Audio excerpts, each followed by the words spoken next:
स्वतःबद्दलचे जे काही गैरसमज ते सगळे दूर होतील, कारण हे कार्य इतकं मोठं आहे की त्याच्यापुढे आपण अक्षरशः नगण्य ठरतो. त्यामुळे कायमस्वरूपी इथे नतमस्तक व्हायला मी दरवर्षी येतो आणि माझ्या परीने जेवढा हातभार लाभेल करता येईल तेवढा मी नेहमीच करत असतो. नमस्कार, मी समीर चौगुले. आज आनंदवनचा हिरक महोत्सव म्हणून मी इकडे आलेलो आहे. आनंदवन स्थापन होऊन आज 75 वर्ष पूर्ण झालेली आहेत. माझ्या मते ही फार मोठी घटना आहे आणि याचं साक्षीदार होण्याचं भाग्य आज मला लाभलं. आणि एवढंच नाही तर त्या सगळ्यांसमोर त्या सगळ्यांच्या चेहऱ्यावर हास्य आणण्याचं थोडंफार मी प्रयत्न केला.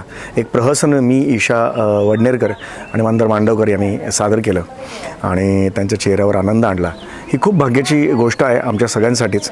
आम्ही 5 ते 6 वेळा इथे आज याच्या आधीसुद्धा येऊन गेलेलो आहेत. अनेक नाटकांचे प्रयोगसुद्धा इथे केलेले आहेत आणि त्यामुळे इथे आमटे कुटुंबियांचं किती मोठं कार्य आहे याची मला पूर्णतः कल्पना आहे.